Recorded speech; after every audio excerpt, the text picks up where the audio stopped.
Otherwise, it'll buzz on the counter.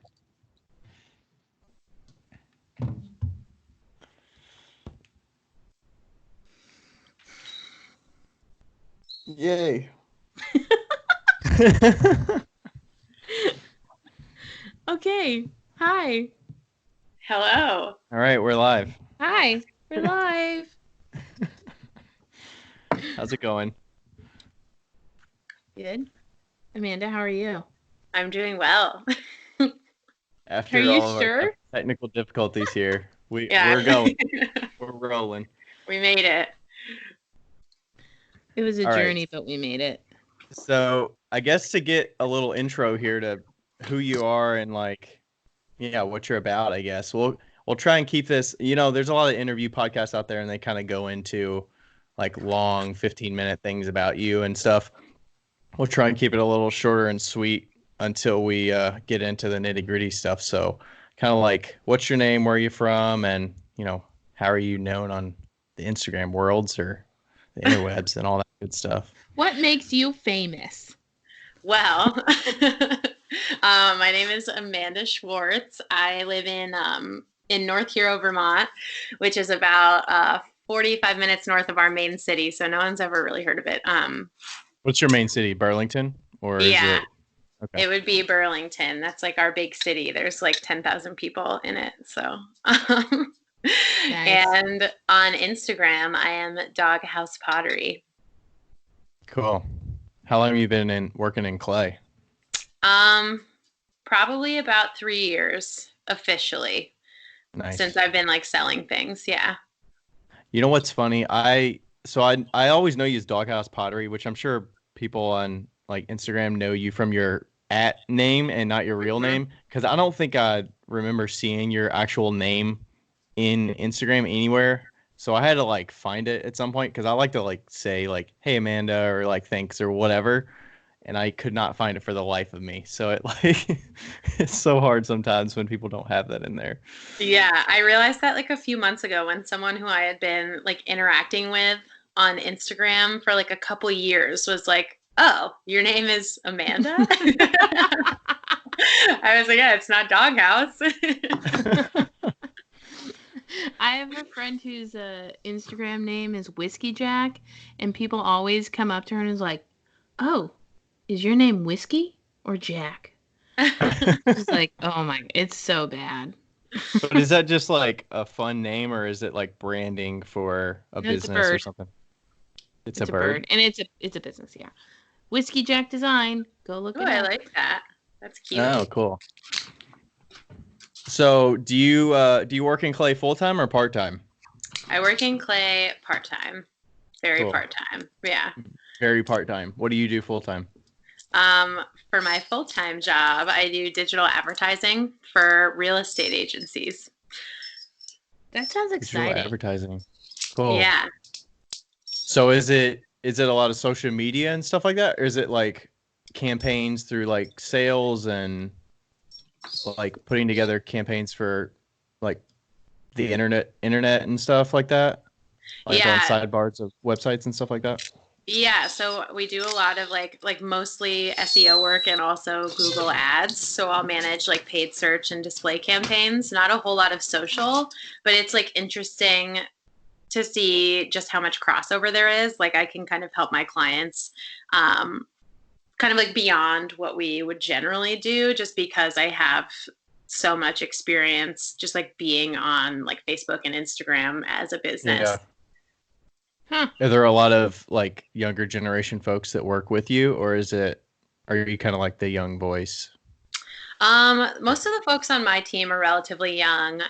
But I'm coming from a company like I think the average age where I am now is probably like early 40s, but I'm coming from a company where like the median age was like 24. So we were just like a bunch of kids trying to help people with their advertising. So we're a little older here, I guess. That's nice. Fun. So, you know what's sad is sometimes I feel like the day jobs are more exciting than the pottery. Like on paper, maybe. Like on paper. Yeah. On paper, I'm like, wow, you do that? And then, but I feel like people think the same for me, I would imagine. Yeah. Well, I think it's so funny, like we're all potters, right? Which is like I think in and of itself a really exciting thing, but like I feel like with everyone that I've met, like there's such a stark contrast between like their day job and like pottery. Yeah. Yeah, definitely. Yeah. Yeah, I can see it. I'm sure there's a lot of crossover between you and I because I work in web marketing and Hmm. there's a lot of strategists and stuff in like a corporate level where I work. And yeah, I'm sure there's a lot of crossover with deciding like how something should perfectly look. And then you get feedback with large groups and there's like sign offs and all that Hmm. kind of stuff and the meetings and yeah. The meetings.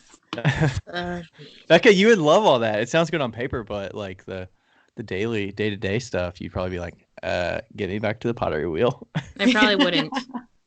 I probably wouldn't actually. Oh God. Really? Okay. We're not. Okay. You wrote all the questions, so you get asked Yeah, them. I'll start asking some stuff. So so how long have you been working on the pottery side? You said like 3 years. Hmm. Um, have you been like where are you kind of going with it the last couple of years? Are you just kind of making stuff that you like and just trying to sell through, online and shows and just kind of doing it that way?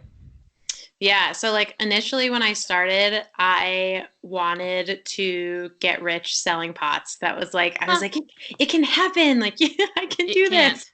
No. Can't. And I Is that like the realized Instagram that bug you caught early oh on? yeah. Or Oh like, yeah. I was like this is really going somewhere.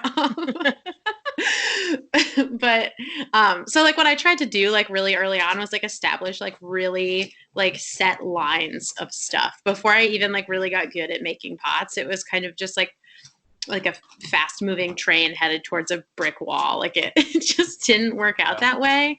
And I realized after the first year that I needed to like spend some time like stepping back and like actually making things that I really liked and kind of like exploring ways to like get better at what I was doing.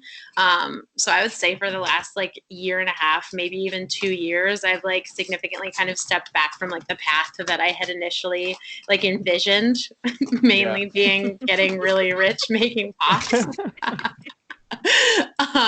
And it's funny how it's like kind of coming full circle because like I intentionally took a step back, made significantly less money because I was not so much focused on like selling the pots, and like now it's kind of coming full circle and I'm making nice things and I'm selling them.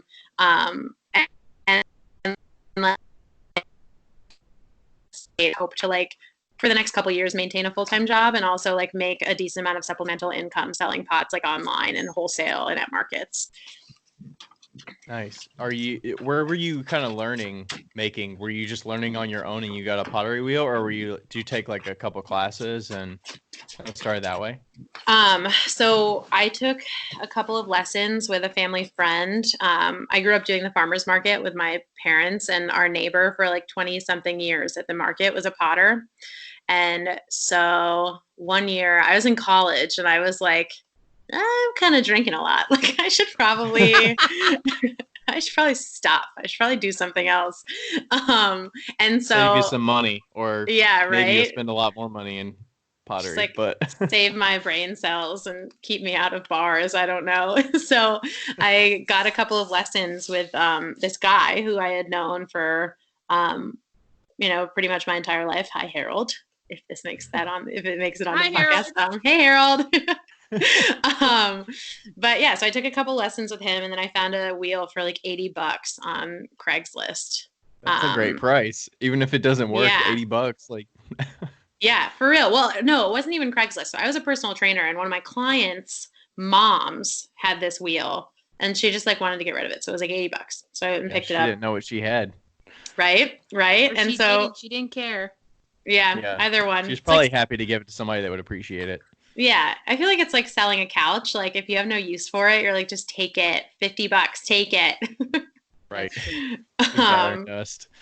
yeah, exactly. But so I took a couple lessons, put that in my basement of my apartment, and got some clay, and that was it. I didn't stop drinking, but I drank less. Did you though? Maybe. It's nice to have a drink while you're just working. It's true. I know. Got a lot of open bottles of wine in my studio right now. Oh my God. Oh yeah. Well, like a while back, I remember I think a lot of the reason maybe you were on our radar was because you were on Instagram and you were like, I'm depressed and like this is my life and I'm figuring it out. And can you talk like a little bit about that? Because I think that's something that a lot of people deal with. Can relate to for sure. Yeah. Right. That was kind of like, there was kind of this weird shift where like, I don't know. I also felt like Instagram is weird, right? Like people just want like more of us, but like they want like a very polished and like cute version. And like things were like not feeling very polished and cute and like, spoiler alert, still depressed. But I mean, like it just felt gross, like not to be sharing that. Like I would like get on there every day and be like, okay, what do people want to hear? And like it just felt so awful. And so finally one day I was like, you know what? They're gonna hear how I feel. And it became this thing where like a lot of people, I'm sure it made a lot of people uncomfortable and like I don't really care. Because it's stuff that like not that I like it when other people are sad, but like it's nice to like see something like that and be like, oh, like I'm not the only depressed person in the entire world, because that's like what depression does. It like makes you feel really fucking special. right? You're like, no one's ever felt this way before. But yeah, so I like started sharing more and more, and like people were like not expressing discomfort, but like reaching out and being like, hey, like I deal with this too. Like, let's talk about it. And like it kind of became this like very lighthearted exchange between me and people. Like those posts would turn into like private side conversations, and it was just like very cathartic and like nice to get it out there. And so now like I share when I want to, and I don't when I don't want to, and I just try to like I try not to pretend, not because like people respond well to it and it like makes me feel nice, but like mostly because I need to be posting to like maintain, my account, and like I don't want to lie because it feels gross. So Do you feel like the audience, I guess, or the people that you're communicating with on Instagram, do you feel like it's changed since you started kind of being like a little bit more honest and a little bit more real? Or do you feel like it's like you lost people, I guess? a lovely thing that happened was that a lot of the gross guys who would like reach out and say weird things are gone now because they don't like sad girls.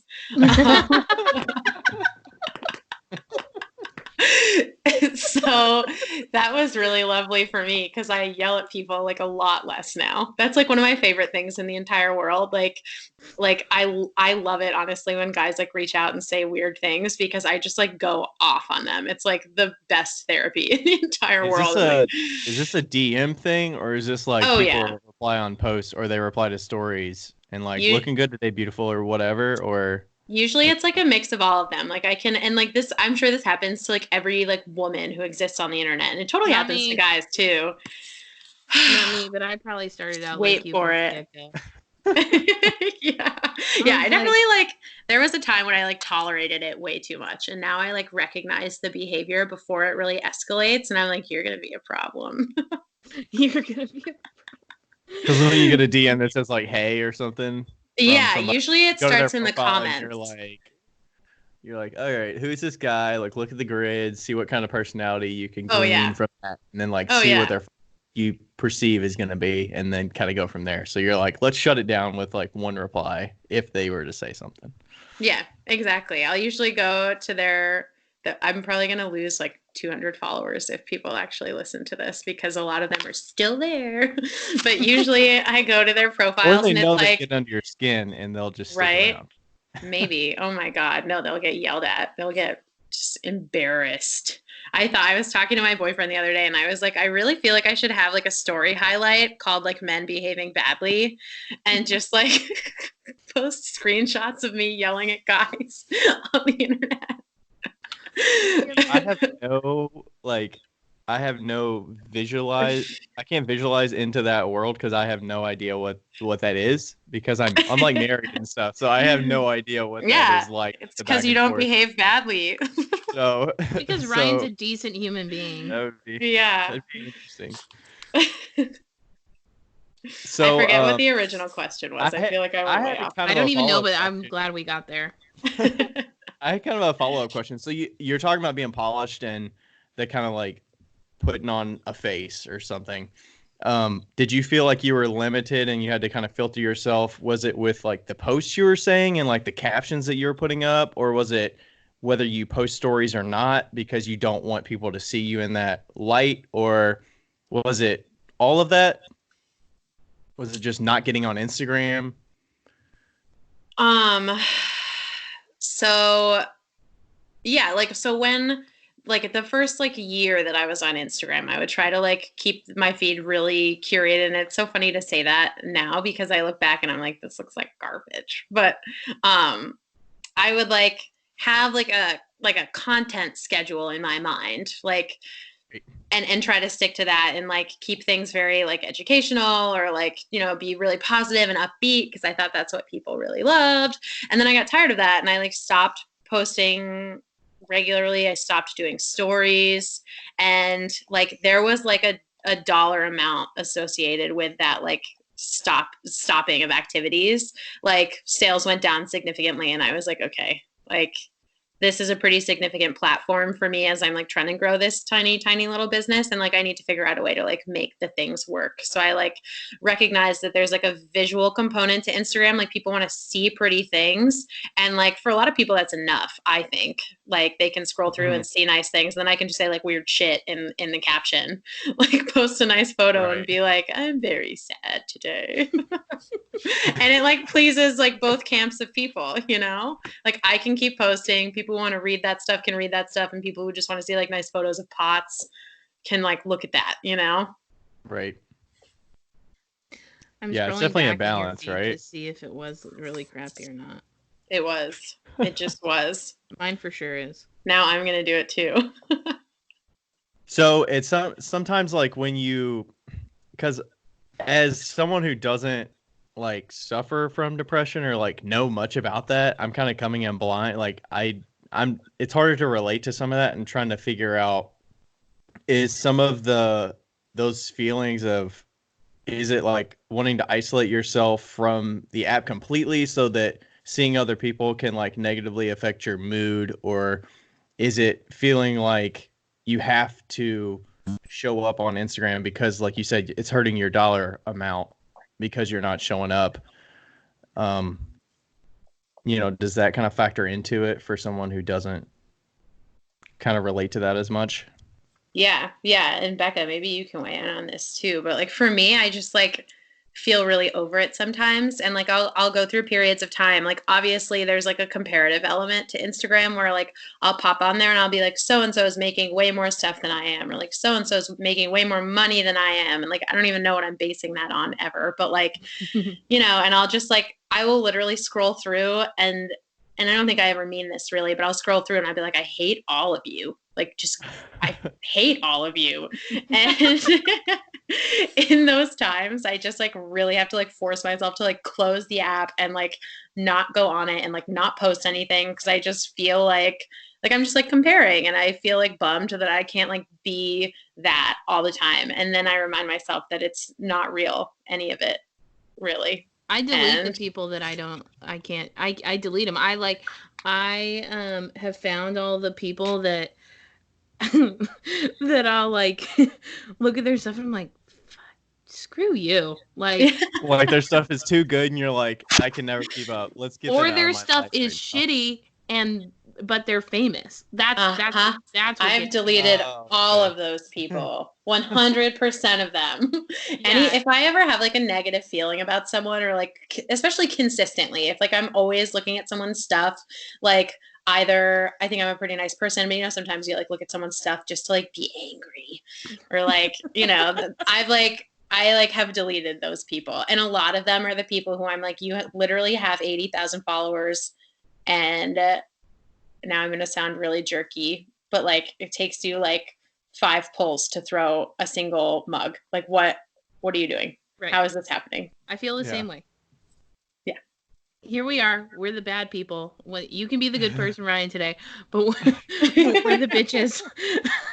I mean, it's okay. It's okay to throw a mug with like 5 like height pulls. It's okay. Just like, why are 80,000 people watching you do it? Right. Right. I think it's tough. It's tough with backgrounds, certain backgrounds, in pottery or whatever. And I think for sure that, everybody who wants to learn pottery should learn pottery. And if you just happen to be an Instagram guru, then you be you, boo. Like, do it. It's fine. It's great. I probably won't follow you. Mm-hmm. That's but there's also millions of people out there that can follow you that doesn't have any ceramic experience, that knows that taking 5 pulls to do that thing is not, like, I guess, the best throwing. Yeah, and but, I guess it doesn't really matter. What I try to do is, like, look at the I don't look at their ability in pottery as much as I look at their ability to kind of like be like, okay, this person's like, first of all, I always say I'm sure they're a very nice person, and that helps me. I do the same thing. I'm sure they're great. See, I am positive that they are very nice people, and this is not a reflection on them at all. And then I say, and kudos for them becoming Instagram famous. Like, that's awesome. Like, how cool is that? And then I have to tell myself they're also normal people. You know, these are normal people, and they have normal lives, most of them. And then I unfollow them. Mm-hmm. Because let them go. Just because it's and like, I don't want to judge them, and I don't want to think ill of anybody, but it does affect me emotionally when I do look at an account like that, especially when I'm in a point of, oh my god, I can't do this. Like, it's not costing you anything to unfollow them. It's not like they're gonna get notified that you specifically unfollowed them, and they're gonna be butthurt about it. Like, if it's hurting your mental state to see them in your feed a lot, and it's just like negatively affecting you, then, like, just unfollow them. Yeah. I think that is not said enough. I agree. I feel weird sometimes doing it. There are some people, depending on like my relationship with them, and like this, like, it says nothing about them and everything about me, but there are like some people who I've chosen to like mute because I don't feel comfortable unfollowing them, because I feel like they'll probably notice and like maybe feel a little hurt just based on the fact that, like, you know, we're like pals. But that doesn't like make it any less like valid that their stuff like pisses me off or like makes me feel bad about myself. So I just make them go away. Right. It's hard. What if can you mute certain things, like only see stories or only see posts or something like that? Yeah. Oh, you can. Oh, that's cool. Okay. Yeah, I'm sure people will get pissed off when I post like 30 stories a day or some shit like that. I think what I started doing when I like realized that it was an issue for me, like this almost jealousy of sorts was an issue for me, is that I stopped caring about Instagram, like, altogether. I found an alternative way of selling things, you know? Yeah. I don't look at Instagram. Becca and I were comparing screen time, I want to say last week or something. And that was kind of interesting task, because mine's an hour and a half a day, and Becca's at like 25 minutes a day or something. And her Facebook is completely opposite. It's like 2 hours a day, and mine's God. 20 minutes. The Facebook I'm on for business, which really sucks, but I have like my demographic is on Facebook, and that's what I've chosen to sell out of, and so that makes sense. I think it's important. Like I forget who said it. It might have been Melanie at Swell Ceramics. Hey. But she was like, if Instagram were to go away one day, like, I need to make sure I would still have a business.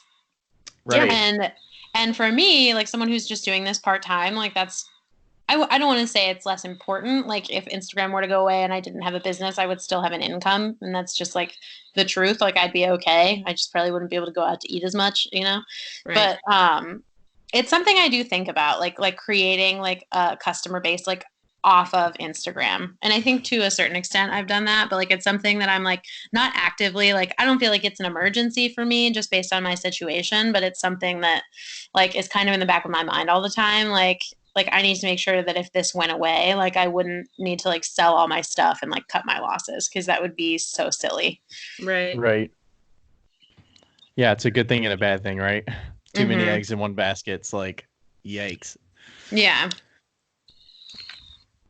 So you're talking about some of the stuff you've been adjusting since kind of 2019, probably since 2018. You're saying you're changing like what you're making.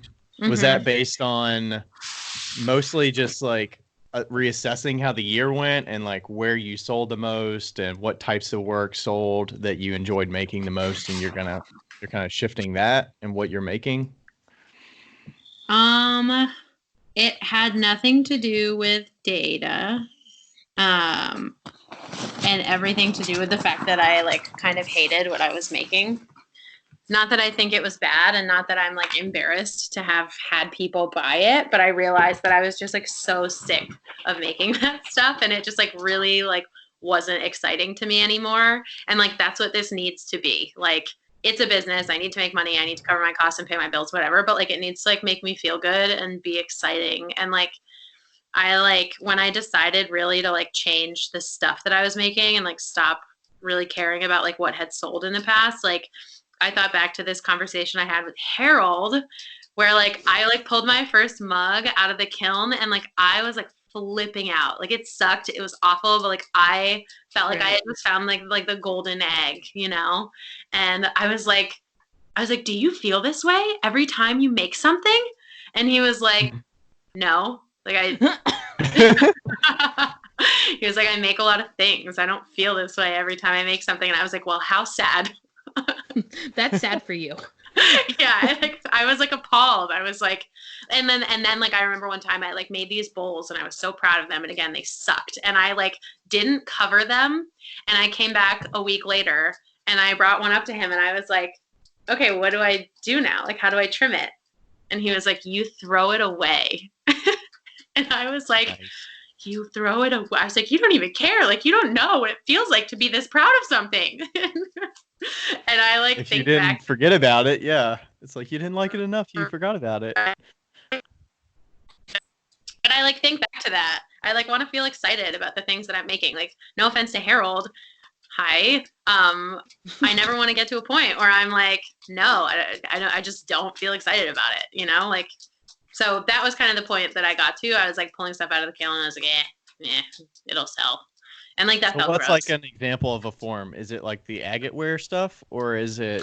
Yeah, kind of just all of it. Or all of the marbled stuff. I think it's beautiful, but like also I think it was kind of a gimme. Like that stuff is visually so interesting that like the pots didn't need to be that good. Like they didn't need to like technically be that good. And I like thought about it and I was like, if this was not marbled and it was just glazed, like a white plain glaze, like would this be a good pot? And like the answer was kind of just like no in most cases. So I've kind of stepped back from marbling and focused on making things with like one clay body at a time. I still use a couple, but like trying to make like technically good pots that kind of like speak for themselves instead of like trying to make like pots that like wow people, like just kind of pots that are a little bit like quieter, you know? Yeah, and I'm sure the marbling was very good to you on Instagram because it's very visually catching for people scrolling. Yeah, definitely. Yeah. I think that's what initially like caught my eye when I saw your stuff. Was the marbling stuff initially, so it got me. Yeah, gotcha. Now you just hear about how sad I am. Not me. I like your stories the best. I like the stories too. Oh God, did you see that one today? I'm like a little mortified I did. by what happened there. So I got a text message it was a wrong number text message, and it was like, "Hi Valerie." It was a sweet message. The person was like, "I received this pot 2 Christmases ago," and like it was like it was a vegetable steamer. Like it had like a hole in the middle, like a spout in the middle, and like a lid. And I was like, I looked at it and I was like, chicken, like it's for chicken, like a beer butt chicken kind of thing. Yeah, it did. So I told this person, I was like, hey, wrong number, but like I'm a potter. You put a honestly, chicken. what are the chances of somebody wrong number? I was like, this is so weird. How did this happen? And so I was like, you take a chicken and you just like put it like butt first onto that. You have a liquid in the inside that's going to permeate through the body. You see, like it made sense. It made a lot of sense. I was like, you just like stick the chicken on that, like maybe pour some beer in the reservoir. It's a real thing. That is a real thing. Yeah, it's very similar to that, except it might not have a lid. Right, yeah. So they were like, no, that's not it. And they sent me more photos and we had like a conversation about it. And finally they were like, I found the potter. It's a vegetable steamer. I was like, oh, I'm a pervert. So that's the best. I love it. The stories are definitely really good. And sometimes when I like don't see you posting stories or posting anything for a while, I told Becca this, but sometimes I'll just like have a glimmer in my head that's like, oh, I haven't seen her in a while, and I'll just like DM you and be like, hey, hope everything's going well. So I don't know if that's a good thing or a bad thing, but no, it's so nice. I love that. Yeah, those are usually times where like I'm just kind of like, I hate you all. Not actually, like I don't hate you all. Just like those are times where like I have nothing to say and nothing to share, and I just don't want to. And like it's always really nice when you're like, hey, hope you're doing well. Like I'm like, oh, thanks. Yeah, I don't know if that's the only thing. Like as someone who doesn't have the depression thing, I'm like, does that help people to say, hey, I'm thinking about you? Like, hey, hope you're doing good. Does that help or does that just hurt because it's like we want to see you on Instagram, or is that like something that's pushing on you to be more active? No, I think it's really nice. I mean, I have no problem like ignoring people, like say, and not in like not that it's like nothing personal ever. Like if I just like let a message sit for a while, but like in times where like maybe it's like, not that it's not a nice thing to do. It's a very nice thing to do and keep doing it because it's really nice. But like, some days like maybe a message will come in and I'll kind of see it and like kind of like be able to guess what it maybe is or like is about. And like, I'll just let it sit. Like I have no problem like kind of setting that boundary and like responding like a few hours later when I'm like ready to be on Instagram. You know what I mean? Plus it feels like work sometimes, right? I mean, Instagram is work on some days when you don't. Especially when people like hit you up about. Oh no, I think we just had an audio thing. When people hit you up about what an order or something like that. Yeah, they're like, I ordered something yesterday. Where is it? And I'm like, it's in my house, not in a box. I'm like, admittedly, really, really, like shipping is not something that I've some people are like, restock is today. I'm going to sell out in 20 seconds and then I'll ship all 500 boxes out by tomorrow morning and you'll have them by tomorrow night. And I'm just like, okay, you bought something. Give me like 10 days. And I know. I actually got something from you a month ago, and I'm the exact same way with shipping. Like, good luck. Mm-hmm. Yeah, Becca raised her hand when you were saying that. She was like, yep.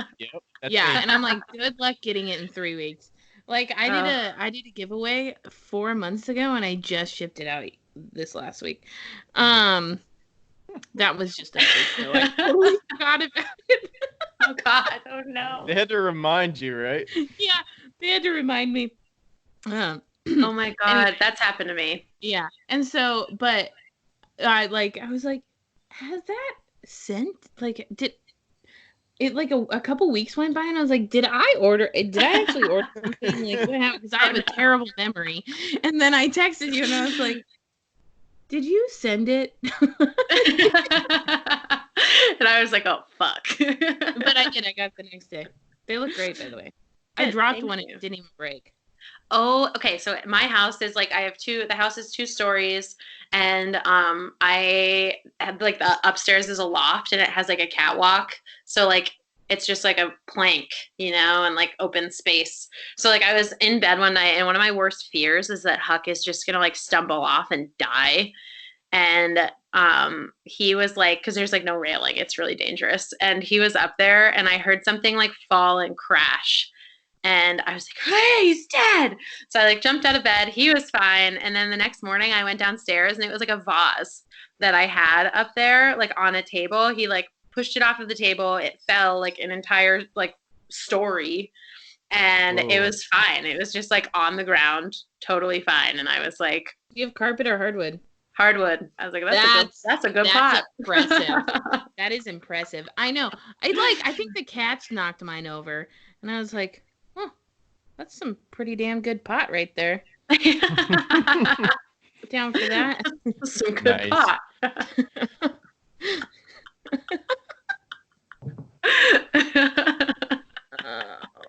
How's your so you've been recently like doing some home stuff too, right? Like renovating and stuff.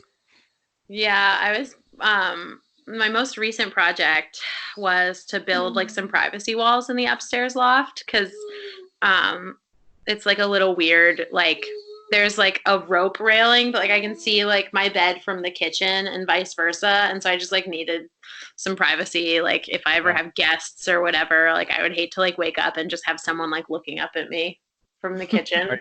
Were you still doing the Airbnb and stuff like that? This summer I'm not going to, because I really like last summer I had somewhere to stay like pretty consistently when people were in my house, and this summer I don't really have like a super consistent place to stay, and like it just kind of sucked. Like I bought a house and I was like, I am sleeping on couches to make a buck, and this is stupid. And you're like, is it worth it? And all so like asks you have to figure out where you're gonna sleep.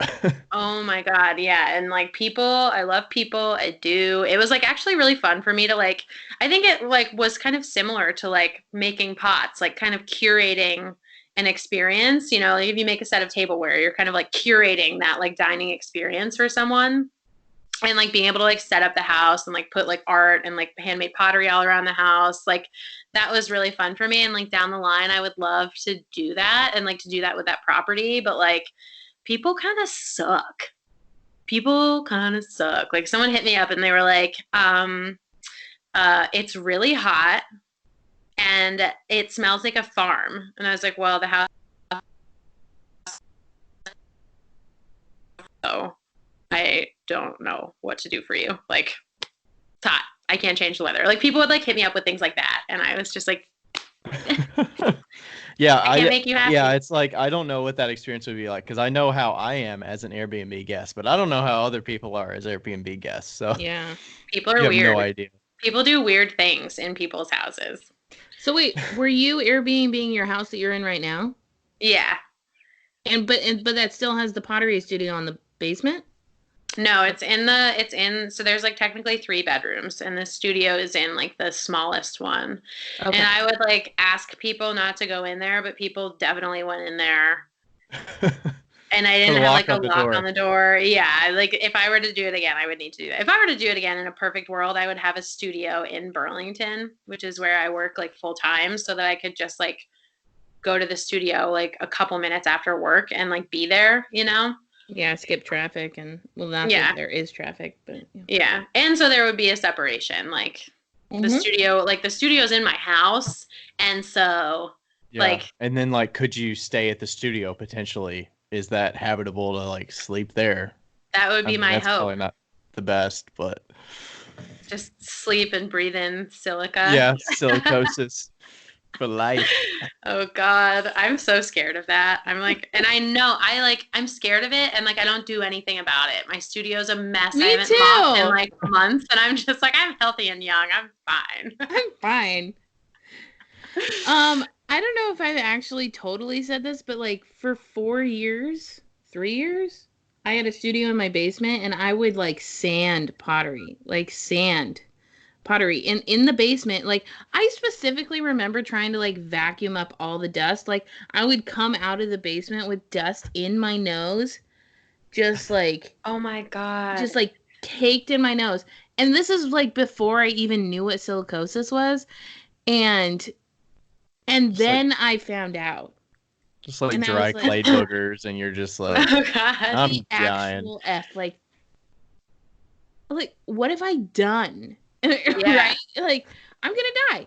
I'm just gonna die. Like, I'll do you one better, and maybe this is like PG-13 and not PG, but like I used to make little pipes, and like I still do sometimes. I would call them whistles back then. And I once, like when I started making them, I got so excited. I could only fire like intermittently because I didn't have my own kiln. So things would sit in the bisque stage for a long time, and I would smoke out of these bisqued pipes, which I now know to be extremely dangerous. oh, Yeah. okay. You want one better than that? Yeah. Oh God. We're telling horror stories here. I need you to go to the doctor tomorrow. Okay. Yes, I used to. Don't do this. Yeah. We should preface this with don't do this. When I started, oh, this is so bad. I can't believe I'm saying this. Okay. I used to roast marshmallows out of the peephole of the kiln in the bisque, though. I would never do the other one. But like after it was at like medium. Oh my God. Making s'mores. This is why education is really important. Yeah.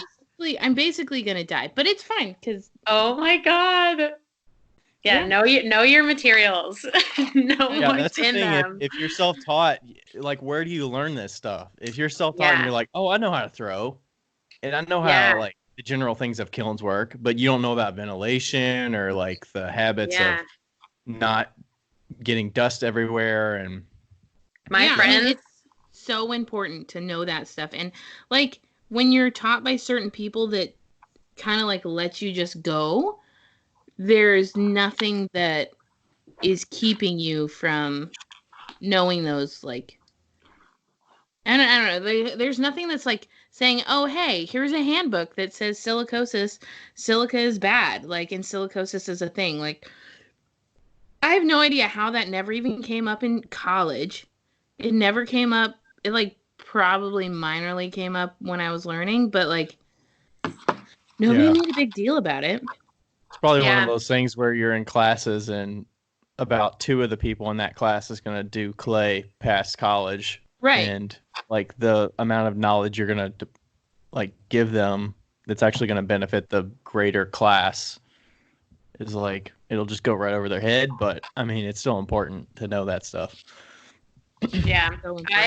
I found out when my friends like sat me down, and like one of them, they're both potters. One was visiting from New York City and one has a studio, like a collective studio space in Burlington. And I was at the studio and like my friend from New York City had just sat my other friend down and they were talking really like seriously about silicosis and like why it's important to have like good, like studio cleaning practices. And I like walked in and my friend Brielle was like, Kate, tell her, like, tell her what you just told me. And they like sat me down and my face the whole entire time was just like, clay intervention. My God, that's what it felt like. And I was like, I sweep every day.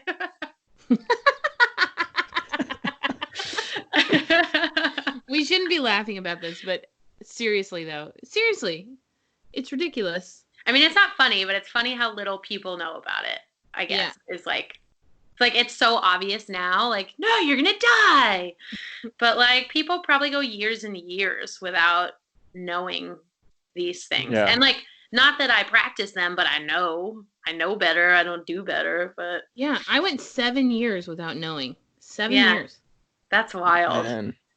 Yeah. And making like incremental improvements too, like getting a air filter that's gonna like improve your air and like making sure your kiln is vented, like little things like that. It doesn't have to be okay. You gotta vent your kiln. Turn the fan outwards, not inwards. Yeah. Oh God. blow the air out of your room that you're in, not into the room. So it's just a big cloud of killing gases. Oh God. Yeah.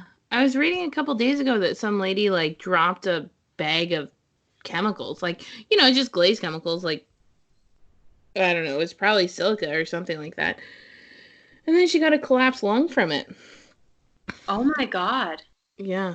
Well, I mean, like, if your immune system's already weak from something else, it can add to that. So, and like, I learned, when I learned how to mix glazes, I did not learn with a respirator.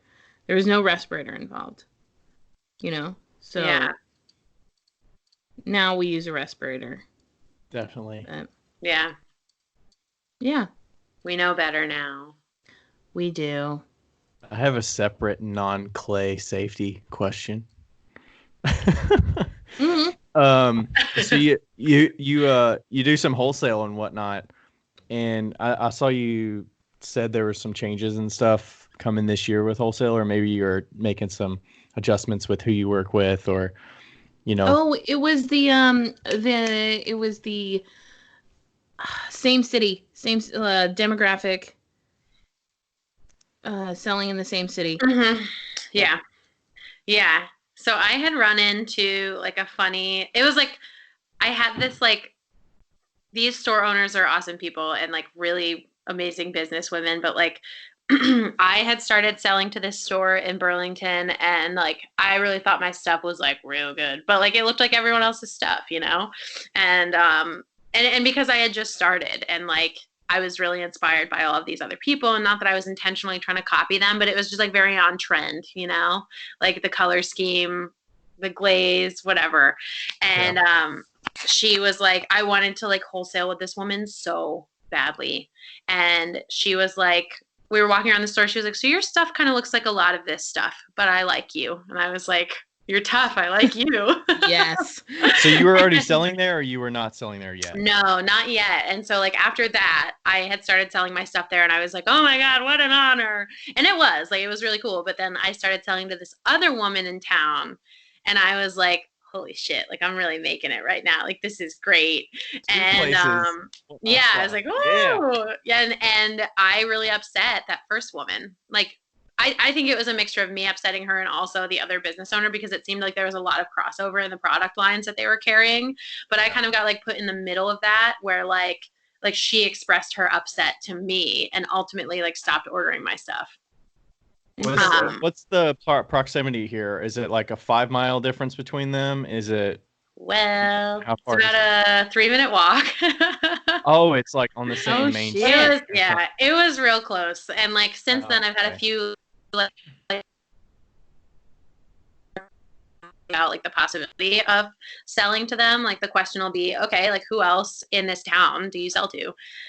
And like, I don't want to lie. Like, I'm always honest about it. But there have been a few instances where they've been like, okay, well, like it's just too close. Like, we can't be selling the same stuff.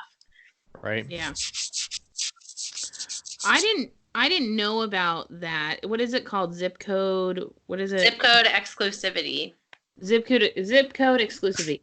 I didn't know about that actually until I think it was either 2 years ago or last year, where I was at a wholesale show, and I was talking to this guy who does tons of wholesale. He does slip casting, and I don't know him. I was just having a conversation with him, and he was saying that he's like, oh, I want to talk to this person because I don't have anybody in that zip code or in that area. And I was like, what are you talking about? And he's like, when you're wholesaling, you don't want to have like 2 people in Ballard and 2 people in the same neighborhood in Seattle and all those things. And so that was when I had kind of like just started wholesaling. And so I guess that I've just subconsciously.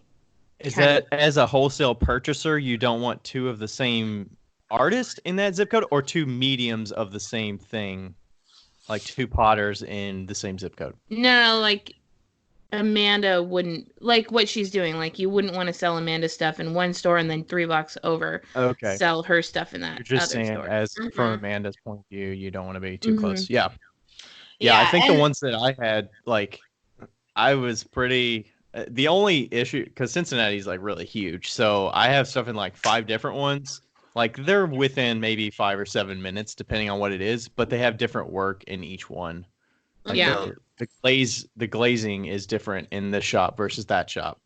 That's And good. then like a shop might be a yarn store. So I have very specific yarn bowls for that shop, not, competing with the one that's down the street, 5-minute drive. Yeah. Yeah. Very, very interesting. Very Yeah. Yeah, I think not aggravating the people that are basically on the main street is a good, even though it's like, there's already people buying on this street. Having stuff in another shop that's on the same street would only just increase my eyeballs that are on my stuff. Yeah. So have you looked into some other shops to wholesale to, or is it more you're waiting for some of them to come to you, or? For local folks, I think just like, not that I'm not interested in wholesaling to local people, I definitely am, but like I'm also here. So if someone wants to buy my stuff, they can meet me at the farmer's market. Like I feel like my like local reach is like pretty solid. So like if someone wants to place a huge wholesale order like in Burlington, like hell yeah, let's do it. But that's not like where my main focus is. Like I've started wholesaling outside of the state where like where I'm just like not well represented and like people would have no idea who I am. Like I sell to a gallery in like New Hampshire. I've started shipping out some like pretty consistent wholesale shipments to someone in Wisconsin. Like I'm trying to like move elsewhere so that like places where I would never end up like will have my stuff and maybe more people see it. You know what I mean? How do you search for places like that to figure out what's the right niche for you? Do you look up like galleries in certain towns that you like that are like big enough and stuff like that? Whenever I go places, I'll try to bring business cards, and if I get like a second of gusto, I'll walk in and be like, "I'm a potter. Here's my business card."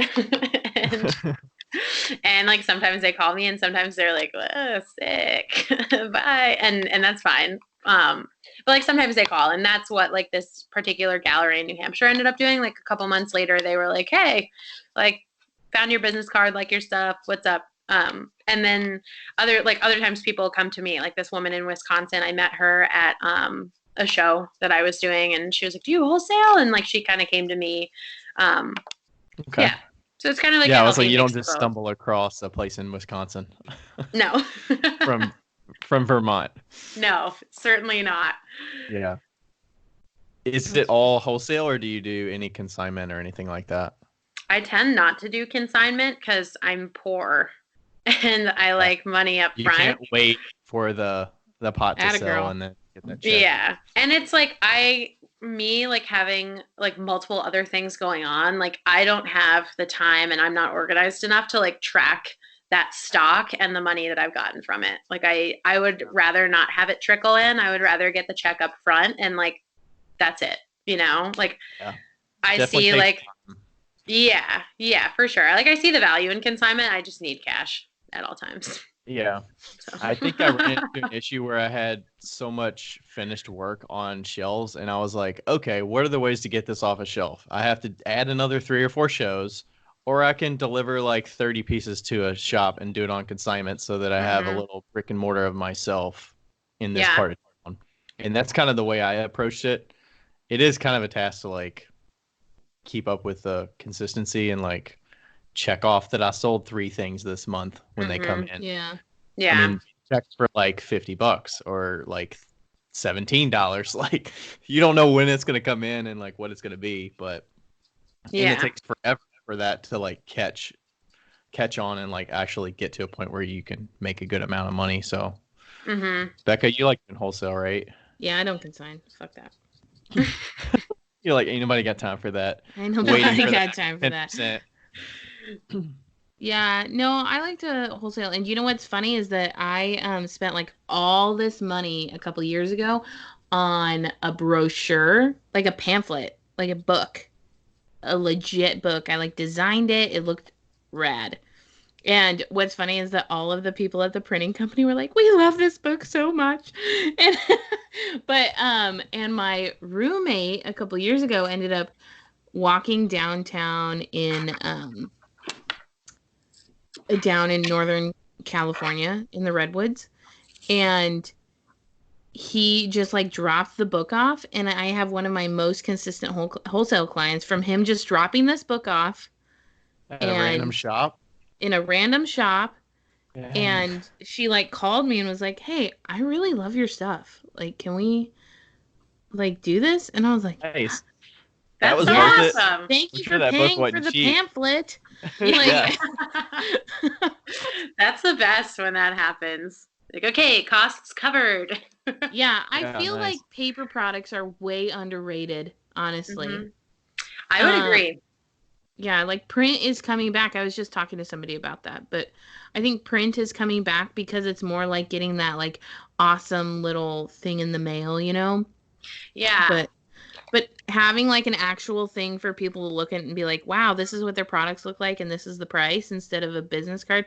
Now the business card is good too, but print is definitely exciting. Yeah, I think it takes some of the pressure out of the sale. Like instead of like Sure. like I think like online communication is great, but it also like requires like a quick response. Mhm. Or like asks of a quick response. You know what I mean? Like when you drop off something in print, like they have a second to like think about it and they just have it. They have the material. They can look at it at their leisure. It's not like, okay, she sent the email 3 days ago and I need to respond. Right. Yeah. Did you, Amanda, you were asking about a line sheet, I feel like the last time we talked. Have you been progressing with that? I'm sure Becca has some answers if No. you had specific questions about line sheets. Let's hear 'em. I get like I need one because I do want to do more wholesale, but I also need to figure out what I want to wholesale because I'm also like still in that state of flux where like I only want to make what I want to make as I figure out what I don't want, because I've wholesaled things that like I can't make quickly, like really obscure things. Like I want to figure out like maybe 5 to 10 items that like I can make quickly. I can make a lot, in a day. Like And you enjoy it. yeah, and I don't hate it. Like so I'm kind of trying to get to that point, and then I want to put together a line sheet and just like Yeah, you're not going to be like, okay, I got this order for 60 tea bowls, and you're like, oh, that's like down on my list. I shouldn't have put that on there. Yeah, I and then didn't I think have they to were figure gonna out what want they that many. cost, and like and then like I've ended up in weird situations wholesaling where like especially in the beginning where I would like sell out of my own pocket and like I would just assume that they wanted me to like really heavily discount things. So I like started selling things to people for like absolutely nothing. And then I would like smarten up and the next store would get the same thing for twice that. And like it just like got really weird. And And you have to remember, the hard part about that is that you have to remember the next time you talk to them and be like, oh, right, I sold this for you at this cost. Yeah. So I think that here's something that you could do for a line sheet. I think that you can make a personal line sheet and you can make a professional line sheet. So if you make a personal line sheet, what I would do is write down all of the items that you make and then price them according to what you would sell them wholesale for. And then as you're going to different people and creating, and especially with somebody like you, I'm sure since you're in marketing, you have some way of figuring out like Adobe or Illustrator, InDesign or something like that, or even Word. But then you can end up making kind of like a personal line sheet for the customer that you're looking for based on that like set in stone line sheet that you have for your master list, because then you're not like giving all of your secrets away. Like you're not, and then you're locked in, right? You feel like you're like, oh, I've got print versions of that out to like 4 people, right? But at least you're locked into that list that you can go back and look at it and be like, what was the price that I told them I would do this for, and so that's kind of like, I finally made like an actual line sheet a couple of months ago, but it's been like an issue with some of my wholesale clients. Not really, but I'll like I'll make the pot and I'm like, what did I sell this to you for? Yeah. Because you're like, how much effort do I need to put into this thing? Because did they buy an $18 thing or did they buy a $26 thing? Yeah. So I find myself like master.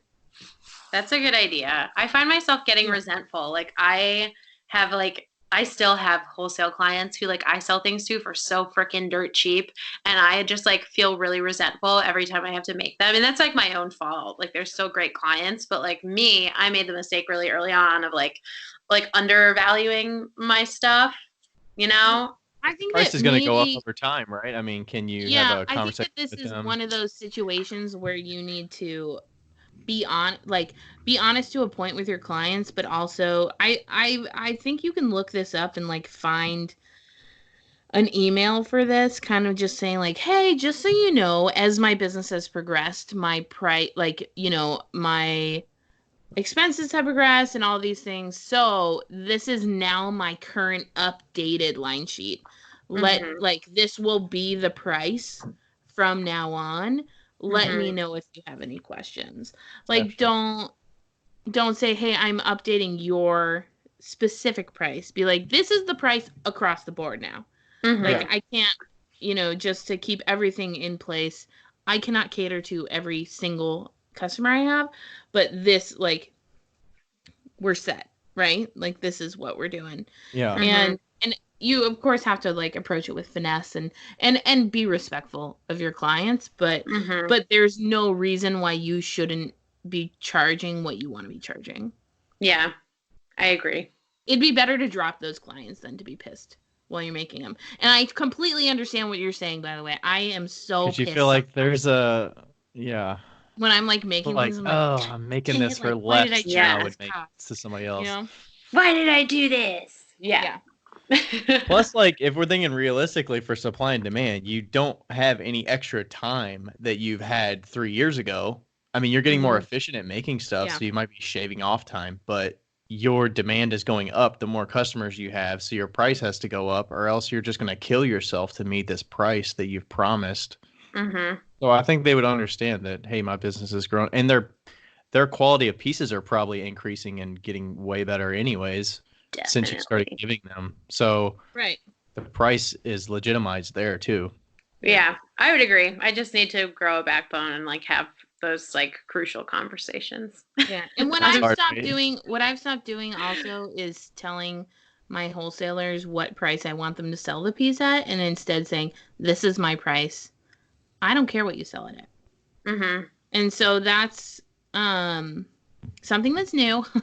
I always thought that it was like important, but then for me just to be like, this is what it is, because you know what, some of my wholesalers are in higher end markets and they can sell the pots for more than what I would sell them for, you know, but just saying, instead of like, this is the MSRP or what, you know, whatever, like the suggested retail price, I don't even put a suggested retail price. I just put, this is my price.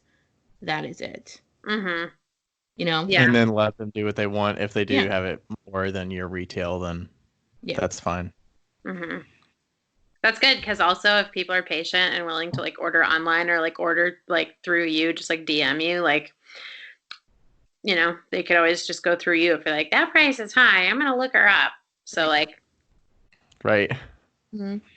Or they probably don't even average. Like, do they put your name, Becca, on the pots that you sell where they sell them for more? If you sign them. If I remember. Yeah. That's great. All right. We're probably about wrapping up here. We just hit over an hour. I gotta go watch Survivor.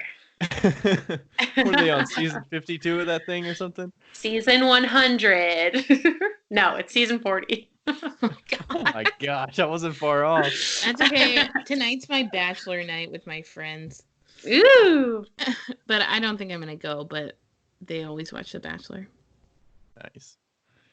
So if people want to find you online or whatever, how can they find you? They can find me at Doghouse_Pottery. And they can also find me on Facebook at Doghouse Pottery. And they can find me on the internet at doghousepotteryvt.com. There's nothing on there, but is there another Doghouse Pottery out there? You got to get the VT. Yes, there is.